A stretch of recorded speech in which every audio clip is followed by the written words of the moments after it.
کہ بابرکت دن کے لیے خداوند کی شکر گزاری کرتے ہیں اور سارا جلال اس کے نام کو دیتے ہیں۔ تو ہمارے درمیان جو معزز مہمان ہیں، عزیز بھائی آپ کے اور بیٹیوں کے اور جتنے لوگ آپ آئے ہیں، ہم آپ سب کے نہایت شکر گزار ہیں۔ خداوند آپ کو اور برکت دے اور اپنے جلال کے لیے کثرت سے استعمال کرتا رہے۔ میں چاہتا ہوں عزیز مہمانوں کے لیے ذرا زوردار تالیاں بجا کر اپنی محبت کو ظاہر کریں۔ God bless you۔ خدا آپ کو اور زیادہ اپنے جلال اپنی خدمت کے لیے استعمال کرے۔ سوال میرا وہی جو ہر سنڈے ہوتا ہے، ہر سنڈے میرا ایک سوال ہوتا ہے، وہ سوال آپ سب سے کرنا چاہتا ہوں۔ جی، زندگی کے بارے میں ہم کلام ہمارا مضمون کیا ہے؟ ہم زندگی کے بارے میں بات کر رہے ہیں۔ اگر ہم زندہ ہیں تو ہمیں معلوم ہونا چاہیے کہ یہ زندگی کیا ہے، اسے کیسے بسر کرنا ہے، اس کا مقصد کیا ہے، اس زندگی میں ہم کیا کچھ حاصل کر سکتے ہیں، اس زندگی میں ہم کیا کچھ کر سکتے ہیں، خدا نے ہمیں کیوں یہ زندگی دی ہے۔ یہ بڑی اہم بات ہے، کیونکہ ہر ایک چیز کا دار و مدار زندگی پر ہے اور زندگی کے گرد ساری چیزیں گھومتی ہیں۔ زندگی سینٹرل ہے، انسان ہے جسے خدا نے اشرف المخلوقات بنایا اور خدا سب کچھ انسان کے لیے کرتا رہا ہے، اور خدا آج بھی ہماری زندگیوں میں بڑے بڑے کام کرنا چاہتا ہے، اور وہ پہاڑ جو ہماری زندگیوں کے اندر ہیں، خدا ان پہاڑوں کو ہٹانے کی قدرت رکھتا ہے اور وہ ہٹانا چاہتا ہے۔ یہ آیت بائبل مقدس کی مشہور ترین آیات میں سے ہے۔ یسوع نے کہا یوحنا 10 باب کی 10 آیت میں، چور نہیں آتا مگر چرانے اور مار ڈالنے اور ہلاک کرنے کو، میں اس لیے آیا کہ وہ زندگی پائیں اور کثرت سے پائیں۔ اس مشہور آیت کے 2 حصے ہیں۔ پہلے حصے میں ہم دیکھتے ہیں یہ چور جو ہے یہ شیطان ہے، ابلیس ہے، اور چور چرانے کے لیے آتا ہے، چور مار ڈالنے کے لیے آتا ہے، ہلاک کرنے کے لیے آتا ہے۔ اور پہلے حصے میں ہمیں بتایا گیا ہے کہ شیطان کا کام کیا ہے، اس کا مقصد کیا ہے، اور دوسرے حصے میں ہمیں خداوند یسوع مسیح اپنی آمد اول کے بارے میں، اس کے مقصد کے بارے میں بتاتے ہیں کہ میں کیوں آیا ہوں۔ یسوع نے کہا میں اس لیے آیا ہوں کہ وہ زندگی پائیں اور کثرت سے پائیں۔ 2 باتیں ہیں، پہلی بات زندگی پائیں اور دوسری بات کثرت کی زندگی۔ اور آج ہم بات کریں گے کثرت کی زندگی کے بارے میں۔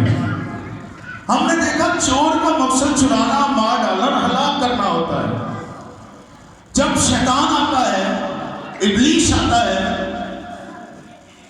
وہ بڑی خود غرضی کے مقصد کے ساتھ آتا ہے۔ اس کا ارادہ، اس کی خواہش خود غرضی پر مبنی ہے، وہ اپنے لیے سب کچھ کرتا ہے اور وہ اپنی خواہش کو پورا کرنے کے لیے لوگوں کو مار ڈالنے سے بھی گریز نہیں کرتا۔ کوئی یہ ایک اچھی خبر نہیں کہ ہمارا ایک دشمن ہے شیطان ابلیس، جس نے ہمارے خلاف بہت سارے برے منصوبے بنا رکھے ہیں، پر ایک اچھی خبر یہ ہے کہ خداوند یسوع مسیح نے ہمیں اتھارٹی دی ہے، اختیار دیا ہے۔ اچھی خبر یہ ہے کہ یسوع نے کہا میں آیا ہوں تاکہ تم زندگی پاؤ اور کثرت کی زندگی پاؤ۔ خداوند یسوع مسیح کسی خود غرضی کے باعث انسانی دل کے پاس نہیں آتا۔ یسوع مسیح ہم سے کچھ لینے کے لیے نہیں آتے، بلکہ یسوع مسیح ہمیں کچھ دینے کے لیے آتا ہے، زندگی اور کثرت کی زندگی۔ وہ زندگی جو انسان باغ عدن میں رکھتا تھا، لیکن لیکن اپنی نافرمانی کے سبب سے اسے کھو بیٹھا. یسوع آیا تاکہ انسان کو پھر وہ زندگی دے, اور نمبر 2 کثرت کی زندگی دے.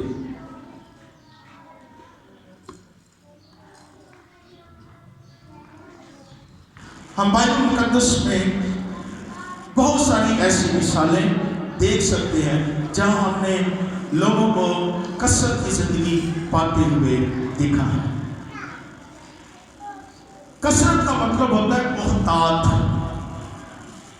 زیادہ ہونا, افراط,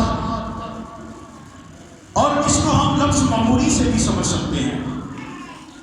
بعض دفعہ لوگ صرف اتنا سمجھتے ہیں کثرت کو کہ کثرت کا مطلب دنیاوی چیزوں کا ہمارے پاس افراط سے ہونا ہے, وہاں پر مقدار میں ہونا ہے. ہمارے پاس بڑا گھر ہو, روپیہ پیسہ ہو, اچھی صحت ہو, بڑا نام ہو, بڑا سا رسوخ ہو, شاید اب اس چیز کو کثرت سمجھتے ہیں. لیکن میں آج آپ کو بتانا چاہتا ہوں, جتنے لوگ آن لائن ہمیں سن رہے ہیں, کہ کثرت کی زندگی کا دنیاوی چیزیں ایک چھوٹا سا حصہ ہے. غور سے میری بات سنیے گا. دنیا کی مال و دولت, شان و شوکت, یہ تو کثرت کی زندگی کا ایک چھوٹا سا معمولی سا حصہ ہے. کثرت کی زندگی اس دنیا کی شان و شوکت اور دولت اور اقتدار سے بہت عظیم ہے. اور یسوع نے کہا میں تمہیں کثرت کی زندگی دینے کے لیے آیا ہوں. کیا کوئی ہے جو کثرت کی زندگی چاہتا ہے؟ اگر آپ واقعی کثرت کی زندگی چاہتے ہیں تو خدا کے کلام کو غور سے سنیے.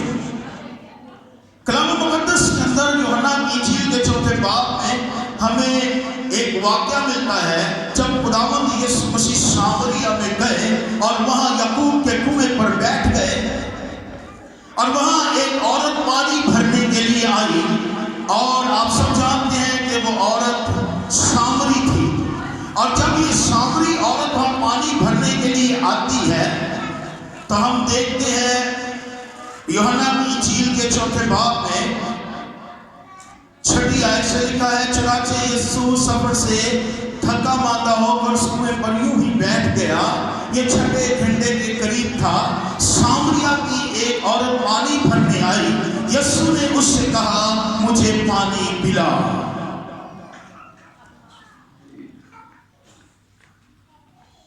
یسوع نے سے کیا کہا؟ مجھے پانی پلا. جب میں اور آپ خداوند یسوع مسیح کی اور اس سامری عورت کی گفتگو پر غور کریں گے تو ہم جانیں گے کہ یہ کثرت کی ہمیشہ کی زندگی کیسے ملتی ہے, اور پھر اس کے بعد ہم یہ دیکھیں گے کہ یہ کثرت کی زندگی ہے کیا. آئے میرے ساتھ نکالے یوحنا کی انجیل 17 باب 30 آیت. یوحنا کی انجیل 17 باب 30 آیت. کوئی بھی آواز بلند پڑھے. اور ہمیشہ کی زندگی یہ ہے کہ وہ تجھ خدا واحد اور برحق کو اور یسوع مسیح کو جسے تو نے بھیجا ہے جانے. کوئی اور بھی پڑھے بھائیوں میں سے.